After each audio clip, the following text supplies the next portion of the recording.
நவீன பீகாரின் வாழ்வில் இது ஒரு மிக அன்யூஷுவல் வாரம். 35 ஆண்டுகளில் முதல் முறையாக ஜேபியின் 3 முக்கிய சீடர்களான திரு பாஸ்வான், சரத் பிரசாத் யாதவ் மற்றும் நிதிஷ்குமார் ஆகியோர் பீகாரில் தீவிர அரசியலில் இருந்து வெளியேறிவிட்டனர். நிச்சயமாக லாலுவின் ஒரு பகுதியான ராப்ரி மற்றும் நிதிஷ்குமார் ஆகியோருக்கு இடையில் அவர்கள் மாநிலத்தை 35 ஆண்டுகள் ஆட்சி செய்தார்கள் என்பது உண்மைதான். எனவே இப்போது அவர்களின் வெளியேற்றத்தால் என்ன நடக்கிறது என்று பார்ப்போம். நிதிஷ்குமார் ராஜ்யசபாவிற்கும் சிறந்தபட்சமாக அவரது மகன் பீகார் சட்டமன்றம் அல்லது சட்ட மேலவைக்குள் நுழைவதற்கும் என்ன நடக்கப் போகிறது? ஆக ராவ் சார், நீங்கள் சொன்னது போல் நிச்சயமாக 35 ஆண்டுகளாக பீகாரின் ஆட்சி அதிகாரம் முதலில் லாலு யாதவ், ராப்ரி தேவி மற்றும் சுமார் 20 ஆண்டுகளுக்கும் மேலாக நிதிஷ்குமாரிடம் இருந்தது. ஆக நிதிஷ்குமார் இப்போது பாஜகவின் அழுத்தத்தால் ராஜ்யசபாவுக்கு செல்கிறார். அதாவது அவராக செல்லவில்லை. நீங்கள் முதலமைச்சர் பதவியிலிருந்து ராஜினாமா செய்ய வேண்டும் என்று அவரிடம் கூறப்பட்டது. அதற்காக ஒரு எக்ஸிட் பிளானின் கீழ் நிதிஷ்குமார் முதலில் ராஜ்யசபாவுக்கு தனது வேட்புமனுவை தாக்கல் செய்தார். நேற்று அவர் தேர்ந்தெடுக்கப்பட்டார். இப்போது அடுத்த 14 நாட்களில் உள்ள காலக்கெடுவில் 14 நாட்களில் அவர் பீகார் சட்ட மேலவை உறுப்பினராக இருப்பதிலிருந்து முதலில் ராஜினாமா செய்வதை பார்ப்போம். மேலும் ஏப்ரல் 9ஆம் தேதிக்கு முன்பு ராஜ்யசபா உறுப்பினராக அவர் பதவியேற்க மாட்டார் என்பதால் அவர் ஏப்ரல் 7 முதல் 9-10 தேதிக்குள் முதலமைச்சர் பதவியை ராஜினாமா செய்வார். மேலும் அடுத்த மாதங்களில் 4 மாநிலங்கள் 5 மாநிலங்களில் தேர்தல் நடைபெற உள்ளது. ஆனால் அதற்கு முன் பீகாரில் ஒரு புதிய அரசாங்கம் அமைக்கப்படும். மேலும் இந்த அரசாங்கத்தின் உருவாக்கம் சுதந்திரத்திற்கு பிறகு முதல் முறையாக பாஜகவின் ஒரு எம்எல்ஏ அல்லது பாஜகவின் ஒரு தலைவர் பீகாரின் முதலமைச்சர் நாற்காலியில் அமர்வார். ராவ் சார், இந்த பாஜக இதற்காக பல ஆண்டுகளாக உழைத்து வருகிறது. முதலில் மிக சிறிய கூட்டாளியாக, பின்னர் பெரியதாகி, பின்னர் இன்னும் பெரியதாகி, இறுதியாக ஜனதா தளம் யுனைடெட்டை முதலமைச்சர் பதவியிலிருந்து வெளியேற்றியது. இப்போ பீகாரில் ஜனதா யுனைடெட்டிற்கு என்ன நடக்கும்? சார், முதலிலே நீங்கள் புரிந்து கொள்ள வேண்டும், பீகாரின் முதலமைச்சராவதற்கு பாஜகவுக்கு இன்னும் எந்த ஆணையும் கிடைக்கவில்லை. 2015 நிதிஷும் லாலு யாதவும் ஒன்றாக இருந்தபோது பிரதமர் நரேந்திர மோடியும் அப்போதைய பாஜக தலைவர் அமித்ஷாவும் கடுமையாக முயற்சித்தனர் என்பது உங்களுக்கும் தெரியும். ஆனால் பீகாரில் 3 கட்சிகளிடம் இரட்டை இலக்க வாக்கு பங்கு உள்ளது என்பதை அவர்கள் புரிந்து கொண்டனர். மேலும் இந்த இரட்டை இலக்க வாக்கு பங்கு உள்ள கட்சிகளில் எப்போதெல்லாம் 2 கட்சிகள் ஒன்று சேர்கின்றனவோ அப்போது 3வது கட்சி தோல்வியடைகிறது. 2025 ஆர்ஜேடியின் படுதோல்வியை நீங்கள் பார்த்தது போல. எனவே பீகாரில் தங்களால் நேரடியாக அதிகாரத்தை கைப்பற்ற முடியாது என்று அவர்கள் கருதுகின்றனர். இதற்காக அவர்கள் நிதிஷ்குமாரின் ஜனதா தளம் யுனைடெட்டை தங்களுடன் வைத்திருக்க வேண்டும். நிச்சயமாக இது வரும் நாட்களில் அவர்களின் முயற்சியாக இருக்கும். மேலும் இன்றும் கூட பீகார் சட்டமன்றத்தின் புள்ளி விவரங்கள் என்னவென்று அவர்களுக்கு தெரியும். அவர்களால் தனியாகவும் அரசாங்கத்தை அமைக்க முடியும். சிராக் பாஸ்வான், உபேந்திர குஷ்வாஹா மற்றும் ஜிதன் ராம் மாஞ்சி ஆகியோர் அவர்களுடன் இணைந்தால் அவர்களிடம் 117 என்ற எண்ணிக்கை உள்ளது. 122 என்பது பெரும்பான்மைக்கான எண்ணிக்கை. ஆனால் உண்மையில் அவர்களின் பார்வை முதலமைச்சர் நாற்காலி அல்லது முதலமைச்சர் கிரீடத்தின் மீது மட்டும் இல்லை. நிதிஷ்குமார் முதலமைச்சர் பதவியை விட்டு விலகியவுடன் ஜனதா தளம் யுனைடெட்டின் வீழ்ச்சி தொடங்கும் என்பது அவர்களுக்கு தெரியும். அவரது மகன் நிஷாந்த் குமார் அரசியலில் சேர்க்கப்பட்டிருந்தாலும் கூட புதிய அமைச்சரவை அமைக்கப்படும் போது அவருக்கு துணை முதல்வர் அல்லது வேறு ஏதேனும் பதவி வழங்கப்படலாம்.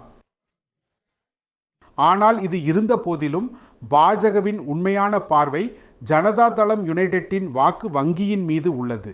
ஆனால் இந்த வாக்கு வங்கி மிகவும் பின்தங்கிய, யாதவர் அல்லாத பின்தங்கிய மற்றும் மகா தலித், இதில் பாஸ்வான் அல்லாத தலித் சாதிகளின் குழு உள்ளது.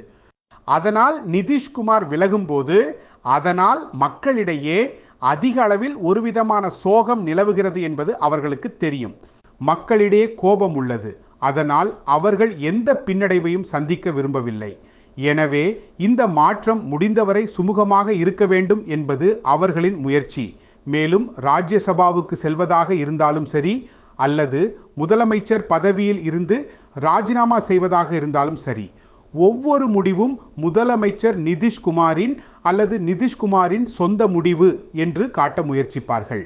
ஆனால் அனைவருக்கும் தெரியும், இதற்கு பிறகு ஜனதா தளம் யுனைடெட்டின் பீகார் அரசியலில் அவர்களின் அத்தியாயம் ஒரு விதத்தில் நீங்கள் சொல்லலாம். அவருடைய மகன் நிஷாந்த் குமார் வந்தாலும் நிதிஷ்குமாரிடம் இருக்கும் அந்த விஷயம் லாலு யாதவிடம் இருந்த விஷயம் தேஜஸ்வியிடம் இல்லை என்பதை அனைவரும் அறிவார்கள். ராம்விலாஸ் பாஸ்வான்கிட்ட இருந்த அந்த சிறப்பு, அந்த கருத்துக்கள் சிராக் பாஸ்வானிட இல்லை. அதே போல நிஷாந்த் நிதிஷின் முன்னால் எங்கும் நிற்க மாட்டார். அதனால் எங்கோ ஒரு இடத்தில் வரும் நாட்களில் நிதிஷின் முக்கிய வாக்காளர்கள் நிஷாந்துடன் இணைந்தாலும் அல்லது தொடர்ந்தாலும். ஆனால் அவர்களுக்கும் தெரியும், பாஜகவுக்கும் தெரியும், குறைந்தபட்சம் சில வருடங்களுக்காவது அவர்கள் ஜேடியுடன் இருக்க வேண்டும். மேலும் அவர்களின் பார்வை அந்த சாதிகளை இணைத்து தங்கள் பக்கம் சேர்க்க முயற்சிப்பதாக இருக்கும். இதற்காகத்தான் நான் உங்களுக்கு சொல்கிறேன், அவர்கள் நிதிஷை மைனஸ் செய்து அரசாங்கத்தை அமைக்கவில்லை, நிதிஷை உடன் வைத்துக்கொண்டு அரசாங்கத்தை அமைக்கிறார்கள்.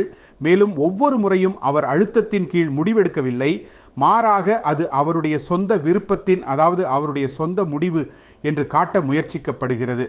இது ஒரு விளையாட்டு. பாஜக தாமதமாக வெற்றி பெற விரும்புகிறது என்பதை பார்க்க வேண்டும். ஆனால் அந்த நேரத்தில் ஜேடியுவுக்கு மிக குறைந்த சக்தியே இருக்கும்.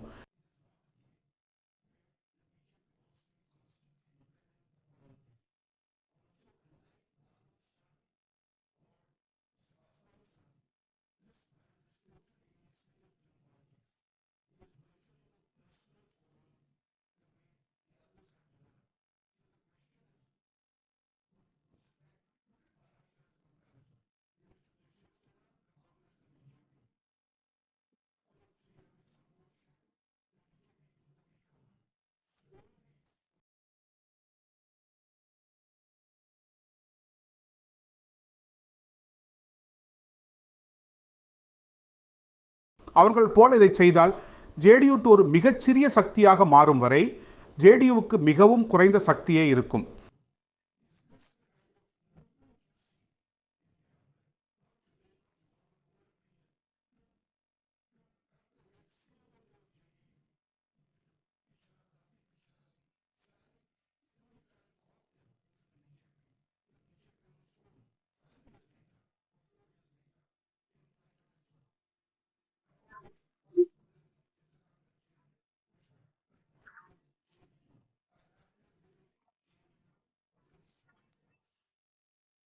தேவராவ், நீங்கள் சொல்கிறது சரிதான். பாஜக எந்தெந்த மாநிலங்களில் வெற்றி பெற்றதோ அல்லது எங்கு அவர்களின் பலம் அதிகரித்துள்ளதோ, அது மகாராஷ்டிராவாக இருந்தாலும் சரி, வேறு எந்த மாநிலங்களில் பார்த்தாலும் சரி, உத்தரப்பிரதேசத்தில் கூட பாருங்கள், பீகாரிலும் கூட அவர்களின் வளர்ச்சி என்பது எதிர்க்கட்சிகளின் வாக்குகளை அல்லது எதிர்க்கட்சிகளை அழிப்பதன் மூலம் வரவில்லை. மாறாக தங்களின் கூட்டாளிகளை எங்காவது நசுக்குவதன் மூலமோ அல்லது கூட்டாளிகளை ஓரம் கட்டுவதன் மூலமோ தான் அவர்களின் வளர்ச்சி ஏற்பட்டுள்ளது. கடந்த வாரம் பஞ்சாபிற்கு அமித் ஷா சென்றிருந்தார். இனி கூட்டணி அரசியல் செய்ய மாட்டோம் என்று கூறினார். அதாவது அகாலி தளத்துடன் அவர்களுக்கு உடன்பாடு இருக்காது, இனி அவர்கள் தனியாக போட்டியிடுவாங்க. ஆக எங்கெல்லாம் பாஜக வளர்கிறதோ அங்கெல்லாம் அதன் கூட்டாளிகள் வீழ்ச்சியடைகிறார்கள் என்பது எங்கெங்கோ காணப்படுகிறது. பீகாரிலும் சரியாக அதுவே நடக்கும்.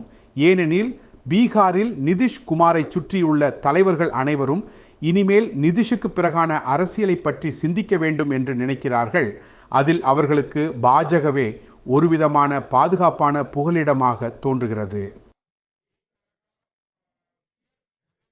அவர்களுக்கு அதுவே மிகவும் பொருத்தமானது. அதனால்தான் அனைவரும் இப்போதிருந்தே பாஜகவின் சுருதிக்கு ஏற்ப பேசுகிறார்கள். நான் உங்களுக்கு ஒரு விஷயம் சொல்கிறேன். பீகாரில் ஜனதா தளம் யுனைடெட்டின் பல சட்டமன்ற உறுப்பினர்கள், குறிப்பாக அவர்களின் முக்கிய சட்டமன்ற உறுப்பினர்கள் நிதிஷ் ஜி விலகுகிறார் என்று கூறியுள்ளனர். சரி, எங்களுக்கு சம்மதம். அவரது உடல்நிலை அவருக்கு ஒத்துழைக்கவில்லை.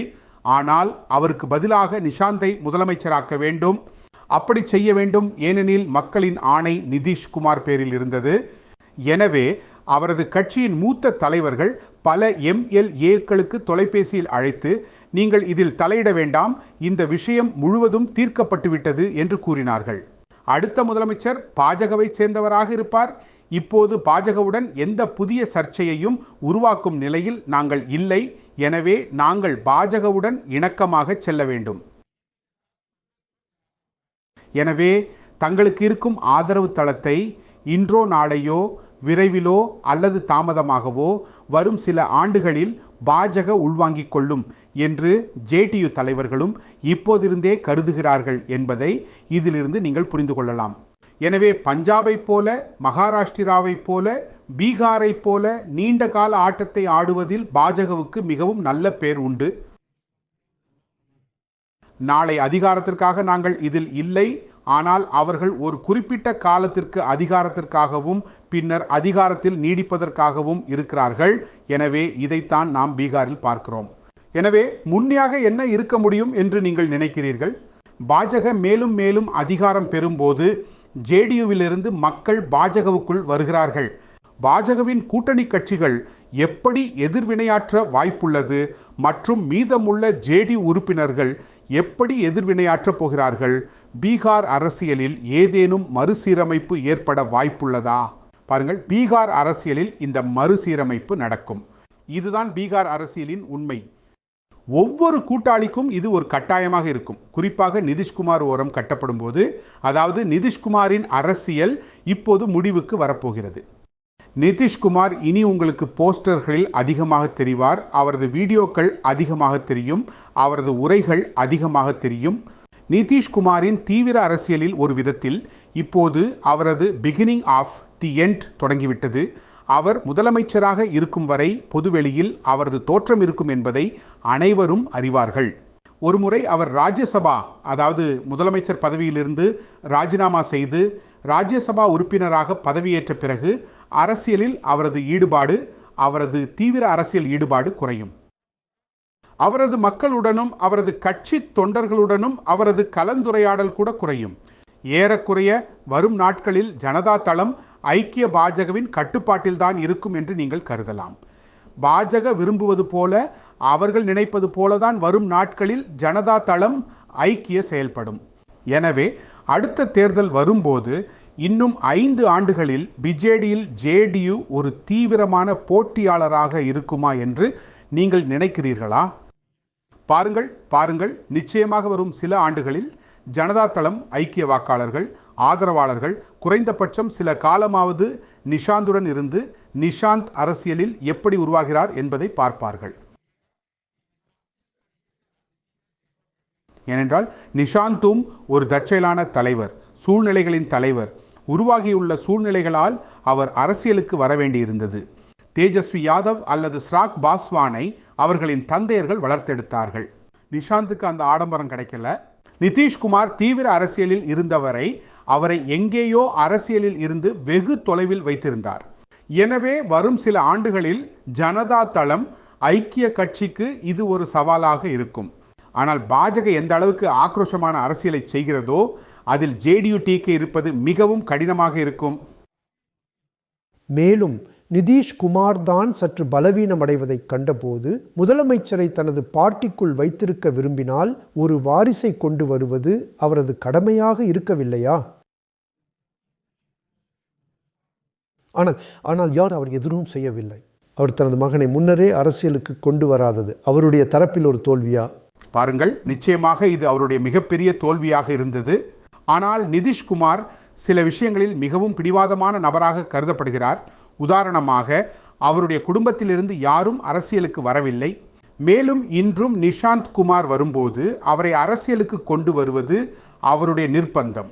ஏனென்றால் அவர் நிஷாந்தை கொண்டு வராமல் வேறு தலைவரிடம் கட்சியின் தலைமை பொறுப்பை கொடுத்தால் கட்சியின் தொண்டர்கள், அதாவது ரேங்க் அண்ட் ஃபைட், அதை ஏற்றுக்கொள்ள மாட்டார்கள் என்பது அவருக்கு தெரியும்.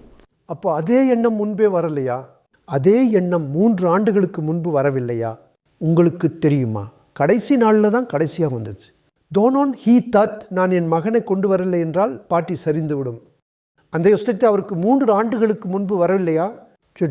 அவரால் கொண்டு வந்திருக்க முடியும்.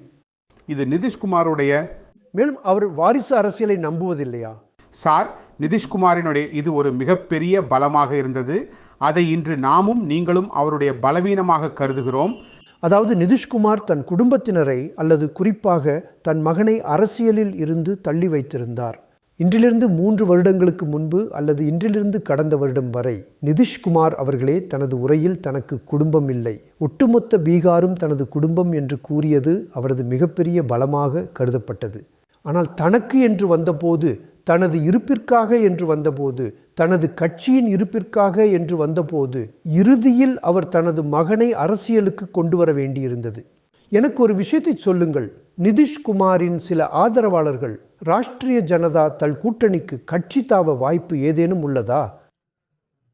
இது பெருமளவிற்கு வரவிருக்கும் நாட்களில் ஜனதா தளம் யுனைடெட்டின் தலைமை பொறுப்பில் இருப்பவர்கள் தங்கள் கட்சி தொண்டர்களையும் மேலும் புதிய ஆட்சியில் அதிகாரத்தில் இருக்க போகும் பாஜகவினரும் பாஜகவின் அடுத்த முதலமைச்சரும் ஜனதா தளம் யுனைடெட் மக்களை எப்படி கவனிக்கிறார்கள், அதாவது அவர்களுக்கு எப்படிப்பட்ட அரசியல் ரீதியான பதிலை கொடுக்கிறார்கள் என்பதை பொறுத்திருக்கிறது. யாருக்கு இங்கு தனது காரியம் நடக்கவில்லை என்று தோன்றுகிறதோ அவருக்கு நிச்சயமாக ஆர்ஜேடி ஒரு மாற்றாக இருக்கும். ஆனால் நான் சொன்னது போல் ஆர்ஜேடியின் தலைமை பொறுப்பும் தேஜஸ்வி யாதவிடம்தான் இருக்கிறது. அதனால தேஜஸ்வி யாதவ் அந்த நபர்களை எப்படி தேர்ந்தெடுக்கிறார் என்பதை பொறுத்துதான் அனைத்தும் அமையும். என்றால் தேஜஸ்வி யாதவின் அரசியலும் கூட சற்று தளர்வாக தெரிகிறது. சரி, வரவிருக்கிற ஆண்டுகளில் பீகாரில் மிகவும் சுவாரஸ்யமான காலகட்டமாக இருக்க போகிறது. நன்றி மனிஷ்.